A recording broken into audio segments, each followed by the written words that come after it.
You think you know London? Well, guess again. There are so many incredible gems and hidden histories just waiting to be discovered. In this jam-packed series, we'll take you to every corner of the superb international city that is London, visiting secret local haunts, meeting the people behind them, and unpacking the history of London through their eyes. Hop in and take a ride with us in the London Black Cab and see this fantastic city in the fast lane.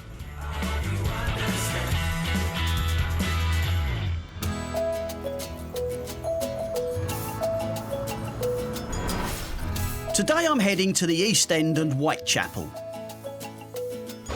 A part of London most famous for the Whitechapel murders and Jack the Ripper.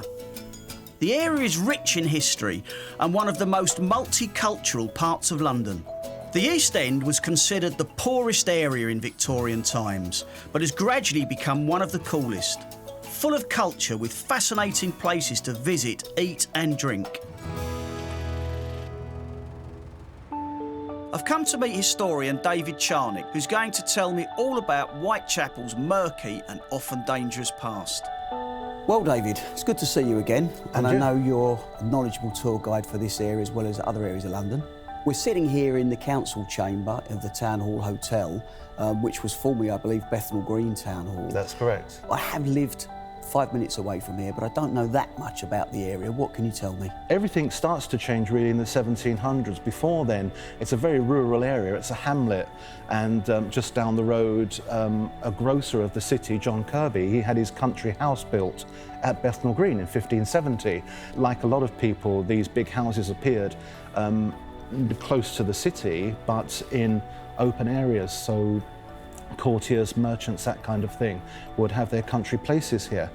It all starts to change really in the 1700s when the silk weaving industry comes into the area. In the 1680s, a lot of Protestants fled France because of persecutions from the Catholic government, and the weavers settled on the edges of the city, and that very soon became Bethnal Green's trade.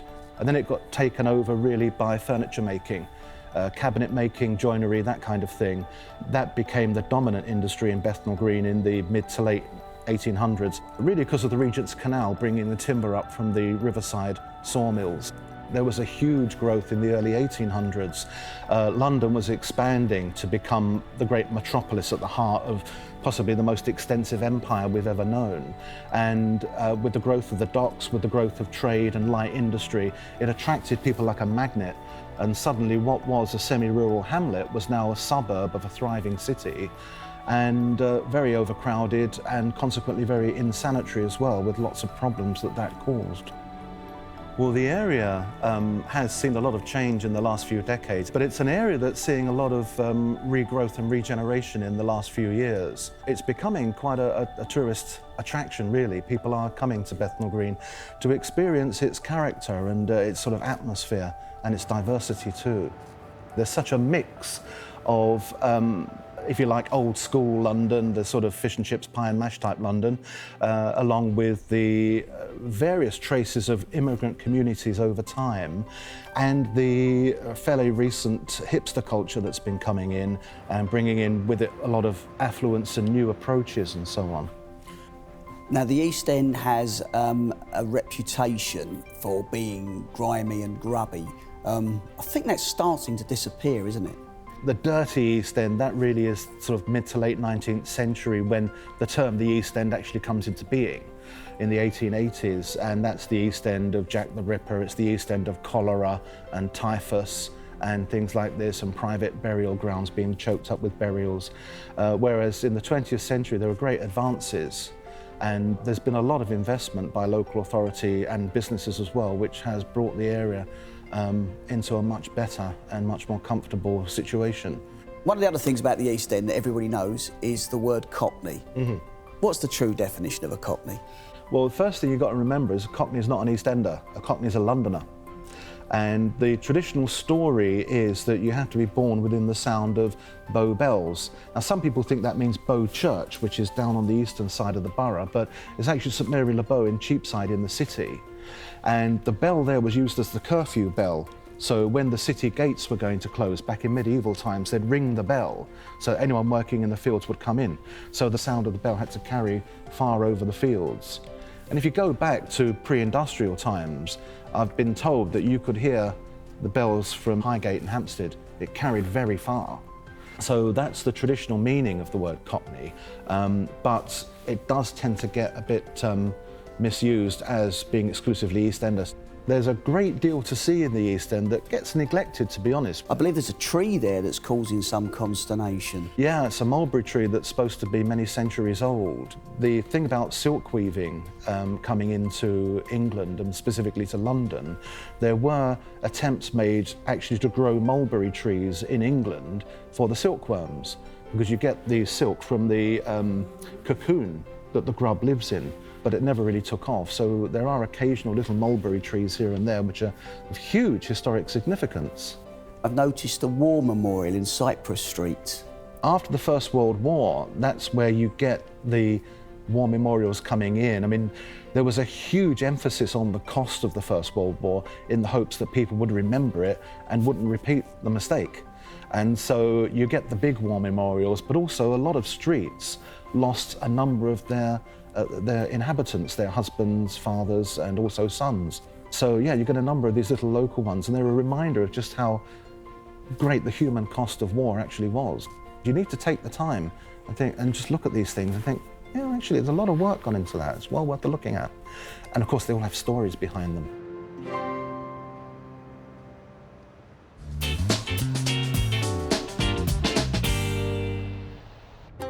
I'm heading to the Museum of Childhood in Bethnal Green, which is part of the Victoria and Albert Museum. Morning, Derek. My name is Rhian Harris, and I have the great privilege of being the director of this extraordinary institution. Can you tell me something about the history of the building first? Well, the building has a wonderful history. If you look at the fantastic architecture behind us, the ironwork in particular was part of the original V&A in South Kensington. After the Great Exhibition in 1851, they built a temporary structure. It lasted for a short period of time.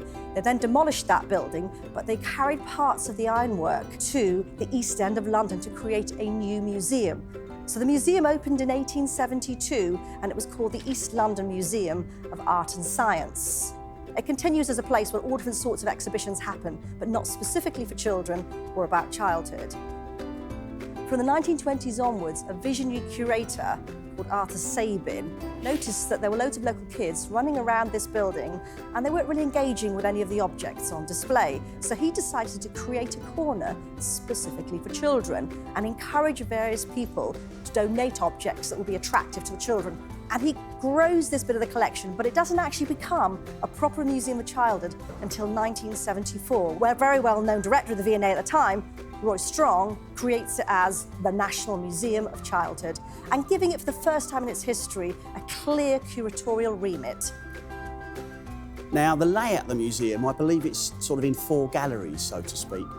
First of all, there's a gallery called Moving Toys. It's about encouraging children and families to understand about movement and how toys are constructed when they physically move. Could be a simple clockwork toy, right through to quite a sophisticated optical toy.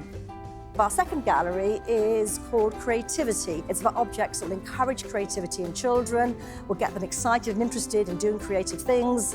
And in that gallery, we have examples of children's own creativity, so drawings or works they might make themselves. And then in our third gallery, we call the childhood galleries. And these are essentially a bit more sort of social historical, where we look at the kind of clothes children wore, the kind of objects that are used to care for children historically. And the fourth gallery we have is taken up primarily by our temporary exhibition space. And our current exhibition is called Game Plan, and it's about the history of board games. And there really is something for everybody in that exhibition. It starts off with a game of Senet, that was a very ancient Egyptian game, and it goes right up to date to computerized games. But it's all about based on the board. So what we're discovering is families are coming in, you've got grandparents, parents and children all coming together and playing really hard and being really competitive in here. There's also a small bit there, a permanent part of the gallery, that is called Good Times. It's about going on holiday, being by the seaside, joining clubs like Guides and Scouts. It's about the good times of childhood. So what early exhibits have you got here? The earliest object in the museum is an Egyptian paddle doll from 1300 BC. We don't have many things that old, but it is obviously a very old piece and one of the real star objects on display in the galleries. We have a programme where we have various festivals across the year. They often take place outside the museum because we've got fantastic grounds. So we celebrate St George's Day. People from all over the world come to celebrate that festival. We also have a big summer festival. It's a bit like East London's Summer Fete, where everybody comes and enjoys that too. So we have lots of ways to try and make the museum as inclusive as possible. And I think we're lucky because we are both a local community museum, a national museum, and we also have an international profile. It's quite unusual for a museum to stretch from community right through to international. So do you have a favourite item, or do you have somewhere where you tend to go more often? I love so many of them, but if I have to choose, I love the dolls' houses. I think they're incredible. And they teach you about everything, about how people lived, how they interacted with each other, gender divides, class divides, because you've got servants in the household, you've got women that occupy particular spaces, children occupy particular spaces. They're also exquisitely beautiful as well. So you can think about aesthetics and taste from other times. You've got them all completely encapsulated in one small box. And people love them. They are some of the most popular things in the museum. They were actually used partly as status symbols historically to teach young women how to keep house, because they'd be managing, big, huge houses. Yeah, of course. It's only later on, really, when they start to become actual playthings. It's not just about nostalgia, it's about memory and identity. It goes straight through to here, and that's what this museum is really about. It's about connecting with your past. If you're a child today, connecting with who you are today, and then looking forwards.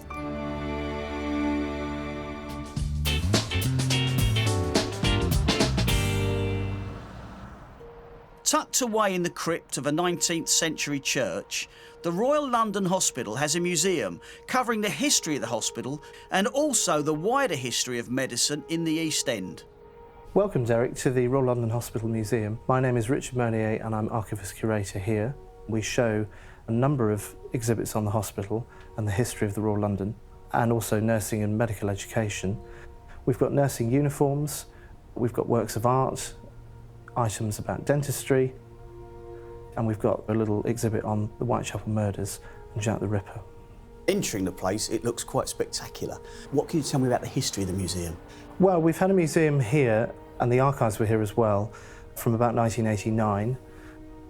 Medical science has improved greatly. Can you give me any examples of what it would have been like in the olden times? We show medical instruments and surgical instruments from the 18th century up until maybe the mid-20th century, and it shows a dramatic change in how they were used and how they were designed, from amputation saws, which were very large and very difficult to clean, pretty incredible things like cups for bloodletting and cauterizing irons for stopping bleeding. They would burn the wound. It sort of shows how really kind of primitive medicine was, to very kind of minute scalpels, suturing, and that kind of thing that was used later on is quite radical and dramatic. A very good example of something we have from the 18th century, it's the 1762 diet sheet, and it shows what patients were given. A number of things are striking. I think people were given quite a lot of butter. People probably know now that the water was very contaminated and it was safer to drink beer. Well, leading on from that, I did notice an X-ray machine. We have a 1930s X-ray control unit. It came over from the States, and we were using X-rays here, probably the first hospital to do so in this country, around 1896. They were only discovered the year before that, and then we realised that we could use them to look, at what's inside somebody. It was a needle in a foot. We've actually got that photograph taken from the X-ray here. Amongst the uniforms and the medical implements, what else have we got here? Something you wouldn't associate with the London Hospital, but it's part of George Washington's false teeth. Oh, tell me more. Made in 1791, it's encased in a frame with a letter written by George Washington. The other half, I think, is in America. Don't know whether they'll be reunited or not. That's interesting enough, though, isn't it? I noticed there were several prominent characters that I've heard of. We're very well known to have an exhibit on the Elephant Man, Joseph Merrick. Initially a patient and then an inmate at the hospital in the 1880s. And his original skeleton is still a specimen in the Pathology Museum collection at the university. So the skeleton on display here is an exact replica? Yeah, it was made in America a few years ago, and it means that people can see his condition in a very kind of realistic way. No visit to Whitechapel is complete without mentioning the darker side. What's the connection with Jack the Ripper with the museum?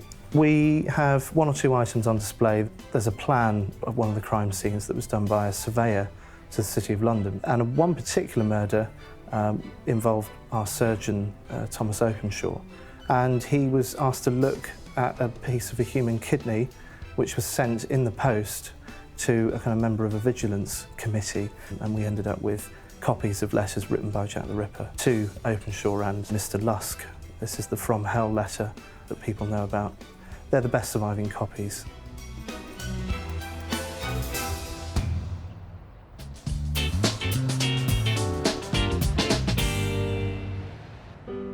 Dennis Seaver's house in Spitalfields is a time capsule, portraying the lives of a fictitious family of Huguenot silk weavers from 1724 to the start of the 20th century. My name's David Milne. I'm the curator of Dennis Seaver's house. 18th century silk merchant house in Spitalfields, literally 10 minutes walk from Liverpool Street Station.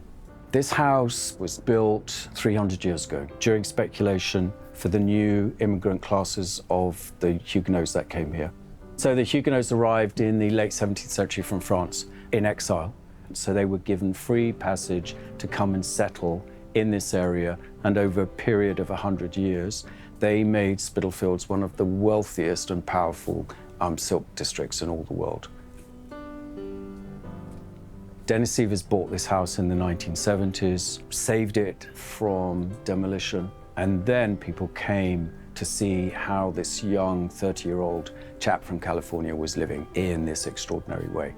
Completely lit by candlelight, heated by open fires, furnished with period fittings, and then he began to create and tell a story of the people that would have once lived within this house and these streets. Every person that has lived and occupied a chamber or a space within the house for the last 3 centuries, when they had some money, they altered it. As Dennis traveled through the house, he began this gradual discovery of additions and people's lost lives. The ghost of them was still here. So that became a basis for a story that takes you from the early 18th century into the late 19th century. Each chamber relates to a period, so all the collections are slightly different. In the early chambers, things are very simple. When you get into the 19th century, things are made by machines because it's an age of industry. Everything you see behind me, this is all Chinese export. This overmantel is based on the designs of Daniel Marrett, who was cabinet maker to the king, taken from an illustration from one of his catalogues. If you couldn't afford them, you could get an image and get a local craftsman to make it for you. Every single piece you see behind me is stacked up individually, and every single piece comes off to be washed and put back in its individual space, so that in 100 years, this room will still look like this. One of the things that makes this house stand out from many others is not how it's built, the things that are within it, but actually the way that they are within it. Everything's living and everything's telling a story, because this house was created by a man who lived here. He's only been dead for a few years now. Your experience in the house, of course, is so unique. When you're here, everybody else around you is silent and they don't interrupt your own experience. There's nobody to lead you through, there's very little information, and we have a sound installation. You find the story yourself, and in every chamber, there's a tiny little note reminding you of the person you might be looking at. It might be a shoe tossed on the floor, it might be a gown lying across a bed, it might be a wig just hanging on the wig stand. But you look at the painting and see the people of the stories that's unfolding before you. Every chamber you walk into, someone's either just got out of bed, they just left a table, they're in the kitchen baking, they're having a drink, so that our visitors are completely spellbound. The evidence of daily life is as real as it's ever going to be.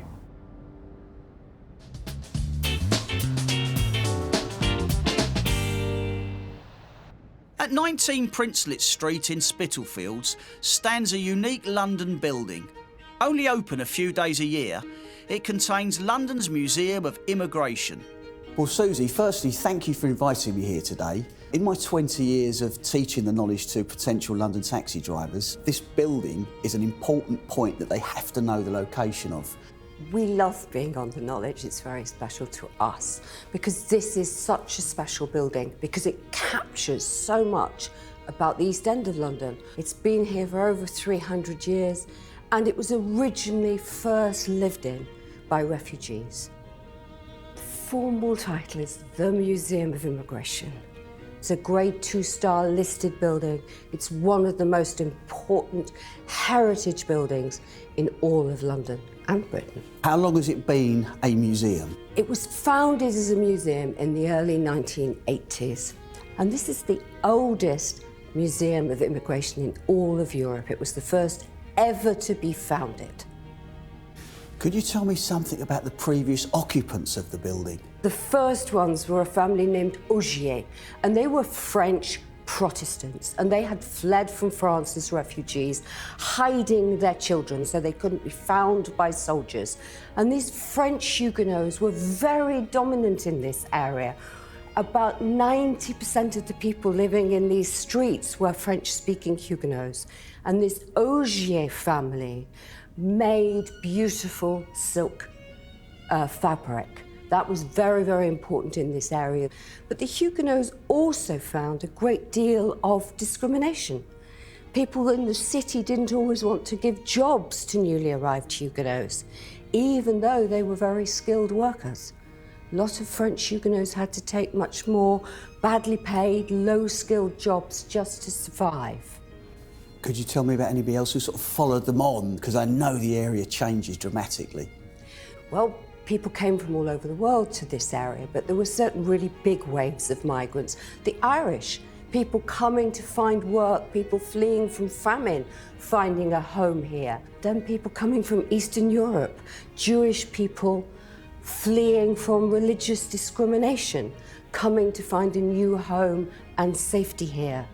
And then after the Second World War, you find new waves of migrants coming from parts that had been colonised by the British Empire. So there's always been wave after wave of newcomers to this area, moving through, making their first home here. Can you tell me something about the current exhibition that's here? This exhibition is called Suitcases and Sanctuary, and it was made by local children working with us to explore 6 important waves of migration through this area, from the French Huguenots all the way up to the latest incomers from Somalia and people coming because of later wars. But this exhibition is based upon young people, 9 and 10-year-olds, working with experts to imagine what it's like to be somebody else. It's a museum of ideas, it's a museum of empathy. What is it like to be a person living in a different place, a person with a different colour of skin, a person with a different language, a person with a different religion? It helps us to think about seeing the world through somebody else's eyes.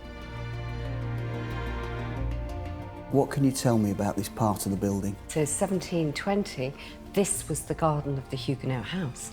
And it's 150 years later that a new group of migrants, this time Jewish people coming from Eastern Europe, who built this extraordinary Victorian synagogue.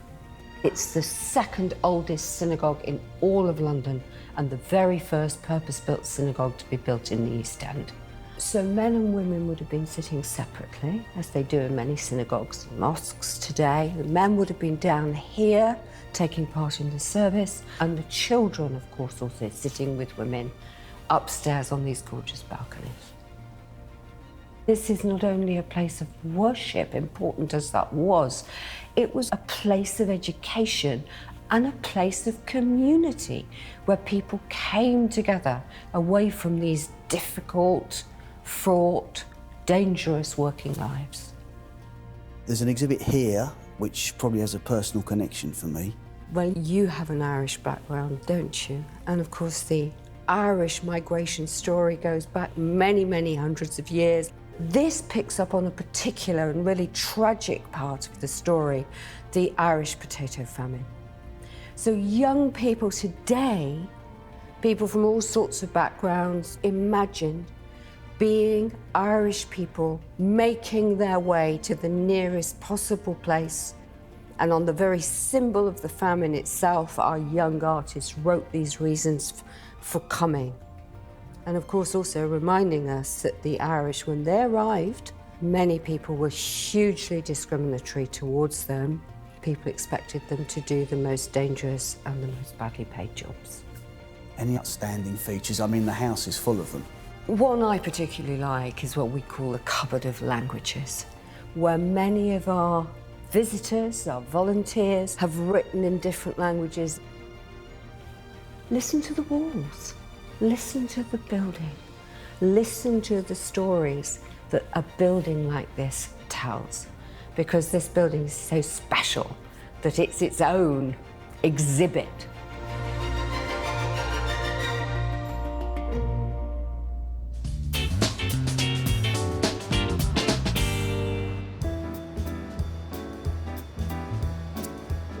Now, when you're in the East End, the go-to place for a breakfast has got to be Polici's Cafe on the Bethnal Green Road. Come on.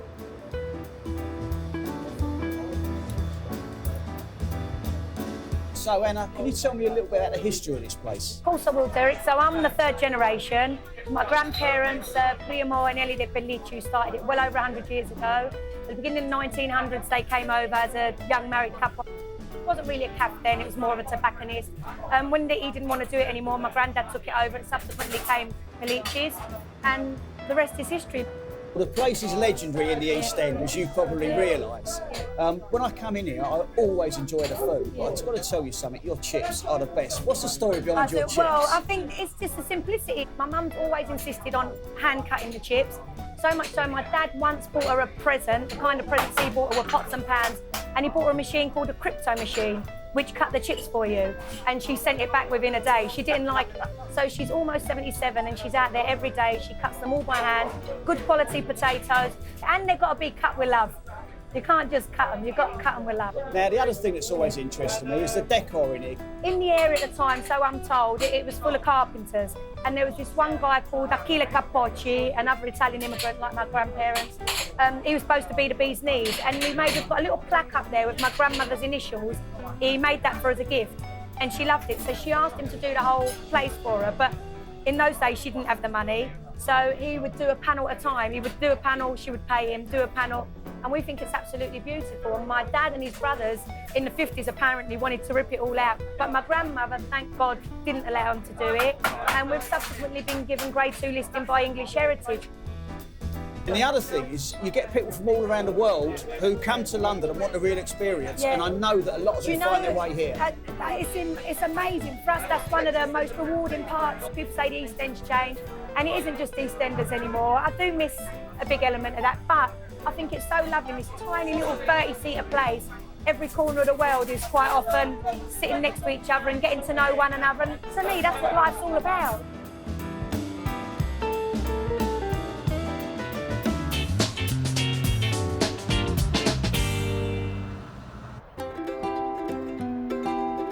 I'm visiting a hotel that was originally the town hall for Bethnal Green.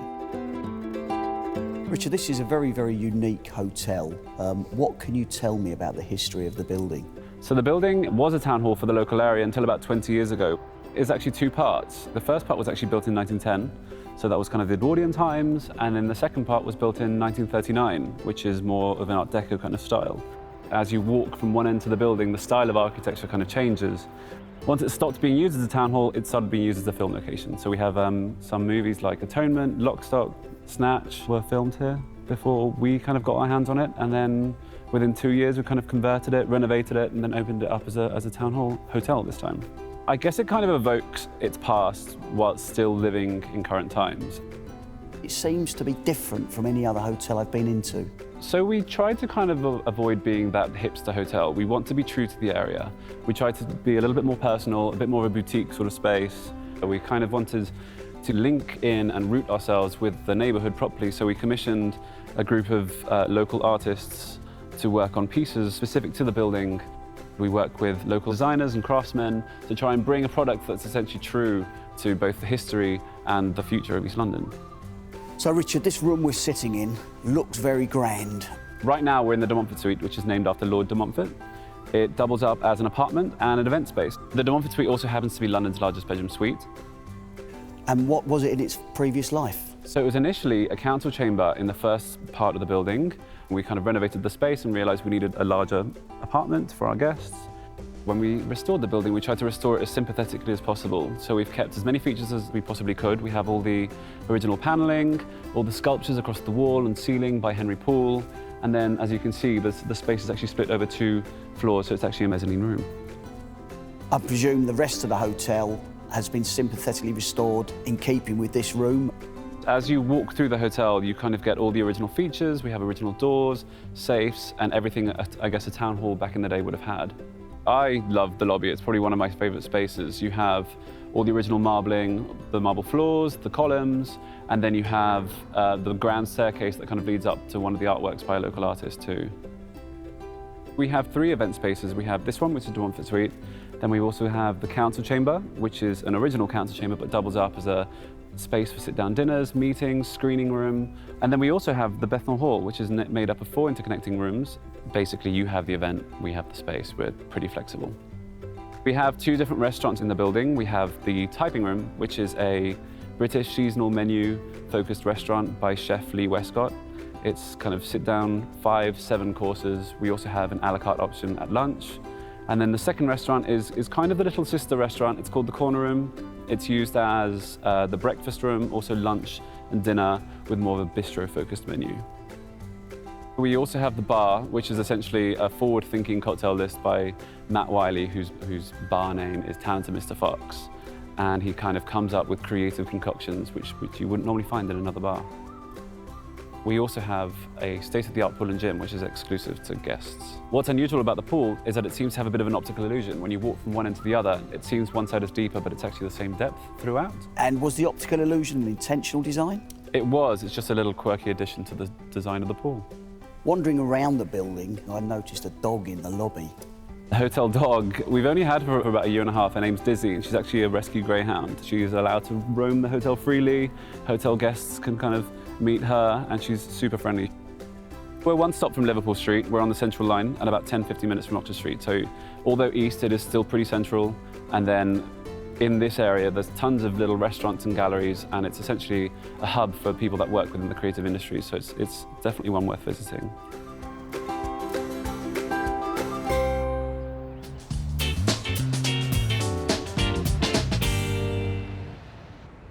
Sandy Row Synagogue is a Grade 2 listed building and is the oldest Ashkenazi synagogue in London.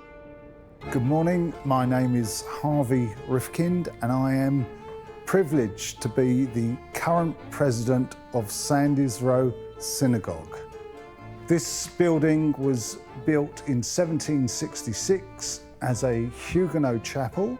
It remained a Huguenot chapel for approximately 80 years, and around 1840 a silk weaving machine was invented, and they went from 80,000 approximately down to about 2,000. And this building was not sustainable for them, and they vacated the premises. So then in 1854, 50 Dutch Jewish families moved to London from Holland and settled in the area. They were economic migrants. They moved here for a better life. And as the community grew, they started to look around for a permanent place to establish their community. They knew that this building was empty, and they approached the church authorities and purchased the building for £700. The building was ideal for a synagogue. It has the ladies' gallery, as you can see. The ladies' gallery was here from the Huguenot days, and Even today, we still keep separate seating. The idea in an Orthodox synagogue is that the ladies would sit separately to the men, and there wouldn't be anybody saying, well, she's very nice, I quite like her. You will notice our ark, which contains the scrolls of the Torah, the 5 books of Moses. Our scrolls are very old, they are museum quality, and you will notice some of the silver that adorns the scrolls is well over 100 years old. Either side of the ark there are 2 big tablets. One is the prayer for Israel, which we say every week, and one is the prayer for the royal family. When the Jews came to England, they wanted to become part of the English community, and as the churches did at the time, they said a prayer for the royal family. We are in contact with like-minded people that want to develop the area. Whether they are people of faith or not, we are open to everybody.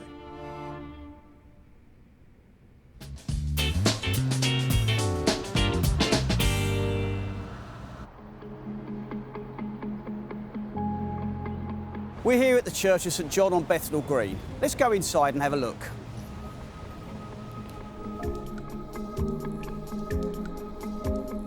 Welcome to St John on Bethnal Green. My name is Alan Green of Bethnal Green. I'm the rector of St John's and I've been here for almost 20 years. What can you tell me about the history of this church? St John, it's on Bethnal Green, which was the common land here, and St John's was the first encroachment on it in 1828. Money was given to build a number of churches. The government was afraid that with growing poverty that people would not have the benefits of faith and therefore would not be very civilised and also might be tempted to revolution.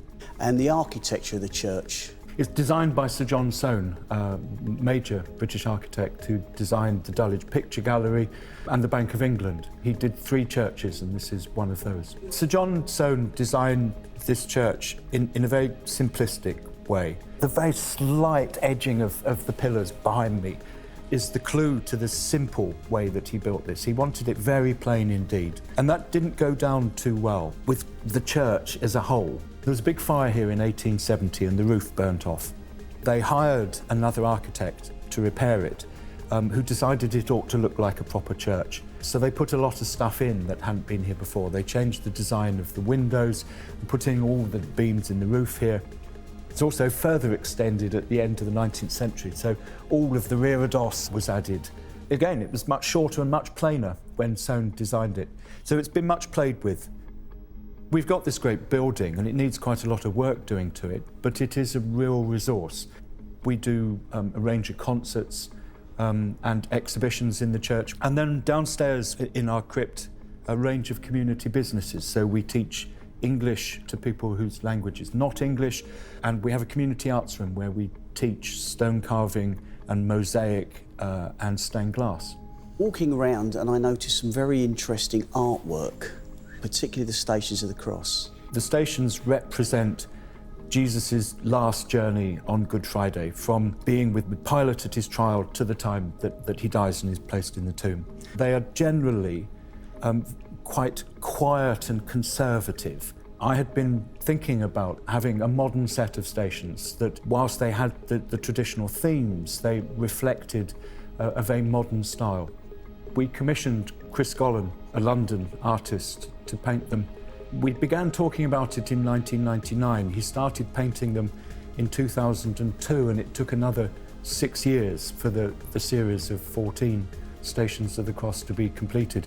And although there was commitment from the church to have them, we didn't have the money to pay for them. So every time we managed to find a donor, he could go away and paint the next station. So it took 6 years, and he's produced amazing pieces of art.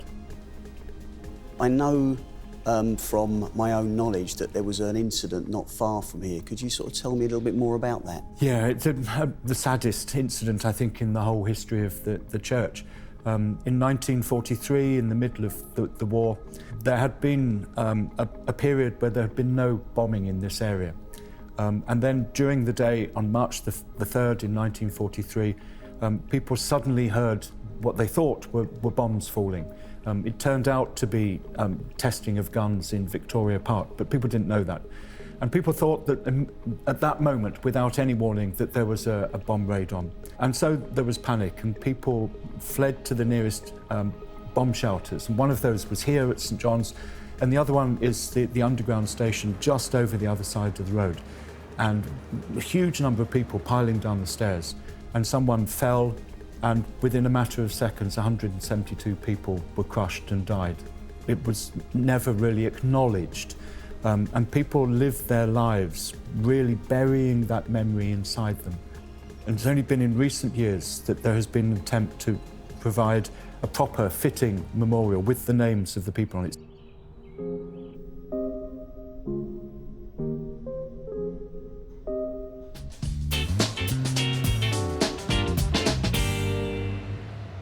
The English restaurant is situated in a dark wood-panelled 17th century townhouse. I'm popping in to take a look. I'm Kay Sinden. I'm co-owner with my husband Peter of the English restaurant.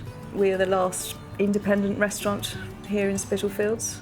We've been here for 22 years now, renovated this place top to bottom, and are now running a traditional English restaurant. Quite unusual nowadays in London. It most certainly is, Kay. I can tell you that from my travels. And of course, you've got the fantastic location here. We have. We're right on the edge of Spitalfields Market. We're 5 minutes away from Liverpool Street.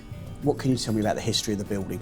Well, it was built by the 1670s as probably a merchant's house. When you come in the door, the bar looks very lovely now, but when we first bought this building, there was nothing in here. We heard through the grapevine that an old pub was being demolished near St Paul's.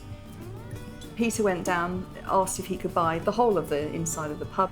There was lots of material there, the lighting, a lot of the panelling. He said, if you can get me £1,000 by this time, you can have it. So I think he had 2 hours or something to get it.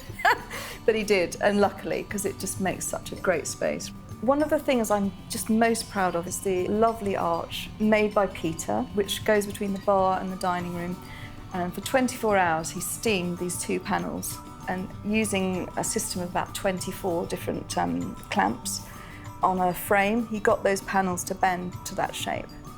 And then the little rose in the middle was carved by Johan, our French friend, and it just looks as if it belongs there. And then moving into the dining room, the panelling on the walls, designed by Nicholas Hawksmoor, we got from Christchurch. Unfortunately, the church couldn't use it in their renovations. We refitted it, and the booths were also made out of material from the church, pew seats and other bits of panelling from the back. The staircase, which is done in an incredibly traditional way. It's made in situ, it's an open string staircase. The handrails we made ourselves, but out of oak, which was salvaged from the Savoy Theatre. And then we had our young friend, Johan, sitting down at each one of those panels for a week, carving. At the beginning of the staircase, it's our acanthus leaf, and as you move up to the upstairs, we've got tea plant, coffee plant, vine. Moving into what we call the studio. This actually used to be a warehouse for Percy Dalton. None of this roof light was there. We built that from scratch, which was quite a sort of big undertaking. So moving round into the little service area, but most importantly into our private dining room, which is a 17th century room. It's part of the original house. The panelling was mainly there. We did have to replace the panelling on the chimney piece wall. In fact, we built the chimney from that level upwards. It's pretty unusual in London to find such a room, and it just makes a lovely dining room for fairly small parties, up to 16 people. Our menu is quintessentially English. We try to revive old English dishes. Give me some examples. Well, our sort of signature dish then is our steak and onion pudding. We also do carved liver and bacon, which is very, very traditional. We do fish and chips, we do it really well. And we cook everything from scratch. terrible habit, but I tend to go to the dessert menu before the mains. And I noticed you did a special jelly here. Yes, it's quite odd actually, the claret jelly, because we're used to these sort of sweet jellies, aren't we? But the claret jelly is slightly odd because it's a little bit tart, because it's made of wine. Yeah. And sometimes people can't quite understand it. But I think it's great. I absolutely love it. I think it's Well, it was fantastic. very good to see it on the menu, I have to say. We change our menu all the time because things go in and out of season, and we try and source things as locally as possible. So all our meat comes from Smithfield Market. All our fish comes from day boats which fish off the Kent coast. Even our coffee, for example, is from a local supplier who we've had for 16 years since we've been open. Andronicus coffee, absolutely brilliant. Quality is absolutely essential. Everything we do here is quality produce.